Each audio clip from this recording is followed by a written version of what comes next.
Hi guys, welcome back to another video, and today I have here a new family member. This is a mini phalaenopsis that I bought in a local supermarket near my house, and it's super cute. It's probably a very common hybrid with purple petals and sepals. What I like is that it's white around the edges, and I think it adds a little bit of contrast to the flower. This video is not only to show you this mini cutie here, but to discuss a topic. Is this cute tiny mini phalaenopsis, will it grow? Will it become a super large phalaenopsis like the ones with massive flowers in supermarkets? I will need to repot it. I need to actually uppot it. This one needs a slightly larger pot than what it has at the moment because, yes, this plant will grow, but I will show you if it will grow slowly, if it will grow super fast. I have some examples, I will show you some comparisons, and we will explore this topic together. So let's start. Why this matter? I've already showed you many times mini phalaenopsis, reporting mini phalaenopsis care. Why this video is a bit different? It's just I want to show you what happens to these plants over time compared to other orchids that I reported 4 months ago and other mini phalaenopsis that I reported almost a year ago. And I'm gonna not only notice the difference, talk about what actually happened to these beans, and I show you some measurable results and what I do to these plants. So when you go to the supermarket, look into these mini phalaenopsis, and we all think, oh my gosh, they are so cute. They are great for us to give to our friends with their first plant, or maybe for people like me who lives in a flat and maybe we don't have a massive space. As you can see, I have loads of plants, but some people don't have almost any space, so a mini phalaenopsis is a great gift. However, when we get these plants from the supermarket, usually they will come in a pot. That's their first pot that this plant had in their life. So they are very young. They are like baby or let's say toddlers at this stage, but they are capable of pushing out a flower spike. This size here is not what this plant will be forever. So if you are buying these mini phalaenopsis thinking that you'll be able to have this cute little bean like that in a windowsill for years and years, and that's the actual size, that's not the truth. That's not exactly how this plant will be in a couple of years' time. But, as I told you, the potting mix, where they come from, usually is the first plug, that where the baby plant was, the first potting mix, and the first pot, which is very tiny. And as you can see here, I have green roots. Very important when you're choosing a mini phalaenopsis is to choose the one with the green roots like this one. Super, super cute. Something else is that it does have a couple of leaves, not loads of leaves, but actually some leaves, and it's mature enough to push a flower spike. However, this potting mix here is already old, is very compressed because tiny and baby plants, they need more humidity around their leaves. They were growing up in these big companies, these big storage rooms. So when we bring these plants to our homes, we're not going to have the same humidity, we're not going to have the same conditions. So ideally, we should unpot these plants, remove this old potting mix, and repot it. I suggest for beginners a loose potting mix, ideal for epiphyte plants that grow their roots in the air. So here I would say bark is perfect for beginners, especially if you don't have much experience. So this plant will super enjoy, these orchids will love to be grown on bark.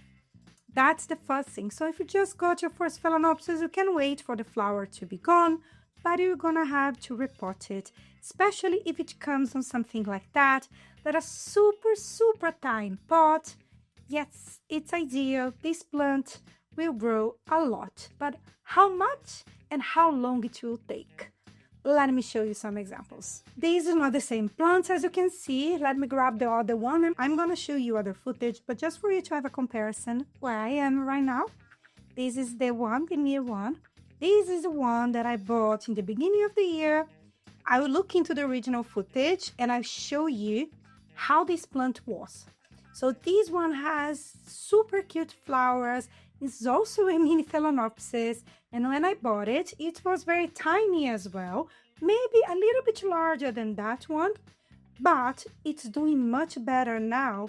And can you see the difference in size? So in 4 months, this plant grew so much. And if I go back, since I got it from the nursery, maybe 8 months ago, it's doing, not was a nursery. I got this one in a garden center. So this one grew a lot. As you can see, it's not a super tiny Phalaenopsis anymore. It's doing super great. It's potted in bark and sphagnum moss because that's my preferred mix. That's how I repot all of my Phalaenopsis. It has some slow release fertilizer in here. I'm growing each under growing lights. I'm offering water every time that I see that these roots are becoming grayish. And now that the temperature dropped, push out a super cute flower spike, so I can't wait to see these plants in bloom. So as you can see, in around 5 months after the repot, this plant is doing super well. The leaves are plumpy, large, and it has grown so much, but it's still a small plant. I'm gonna show you another example. Ta-da! This one was also a mini Phalaenopsis, believe it or not. It was one with a cute flower spike, super tiny flowers, tiny pot, the same deal, but this one is a little bit older, so I have it for more than a year or around a year. It has grown so much.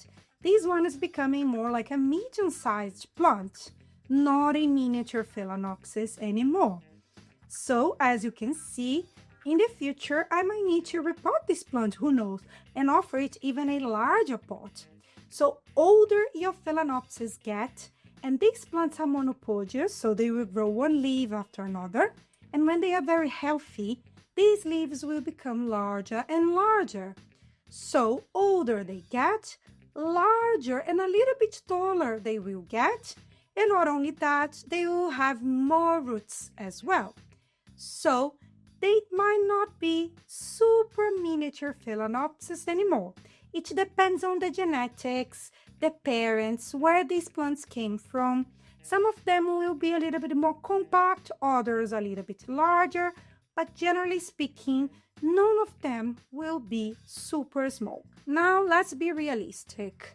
We are not growing these plants inside a growing room, where they would probably grow much faster than inside our homes, because inside a greenhouse, we would have the perfect humidity, the perfect temperature, the perfect light, and all that. We're offering these plants what we offer to ourselves inside our home, apart from some growing lights and some water from time to time. Anyway, the point is, these plants might take, let's say, in 4 weeks, you're gonna have a fully mature root. Then maybe in 2 to 4 months, you're gonna have a new leaf and a full matured new leaf. And moving forward, some plants might take 6 months to rebloom for you. Others might take even longer, depending on the plant as well and how healthy your plant is. I was really lucky with both of the plants that I showed you. The other one was repotted 4 to 5 months ago and it's already spiking. It has a very long flower spike. The other one has rebloomed twice already, but I have plants that it took me 2 years to be able to rebloom. But now that I'm a little bit more experienced, these plants tend to bloom almost straight after I've repotted them. My temperature inside my home is never super warm all over the year, so I have always dropping temperature. For this reason, my Phalaenopsis tend to bloom multiple times a year. But when they are healthy, it's amazing to have blooms. When they are unhealthy, it's better if our plants focus all of their energy to grow new roots and new leaves. And the point is, let's wait for these plants to grow. Let's wait for them to push new roots. And then you're gonna have a beautiful Phalaenopsis orchid. And not only they will grow, because they grow a lot, but they will push more flower spikes. Believe me, the spikes get even better with time. So you have more flowers, longer flower spikes, and on top of that, a larger orchid as well. I hope these have answered your questions. What I have to do with this cute here, I need to repot it, I'm not gonna do it on camera as I told you. So remove all of this potting mix, do all the things that we do for orchids. I'll link other videos down below. After that, I place it under my growing light. I wait for it to grow and to push out a new flower spike in the future, new leaves, new roots, and I will just offer the same care that I offer to all of my phalaenopsis, that is, observe the roots, check when they are becoming grayish, add some pot to the outer pot, let it soak for 15 minutes, remove it, throw the water away, fertilize it from time to time, don't leave water trapped here in the middle to avoid infections. My plants should be well, should be okay, and in the future you're gonna have a larger phalaenopsis. Keep your eyes peeled because I will update you in the future. Let me know if you love mini phalaenopsis. I certainly do. Not buying many orchids lately, but when I go out and if I see something that I don't have, I usually feel very tempted. Anyway, if you enjoy this type of content, please hit the like button, leave a comment down below, letting me know which mini phalaenopsis is your favorite and how many mini phalaenopsis you have in your collection. I would love to hear you, and I hope to see you next time. Bye bye!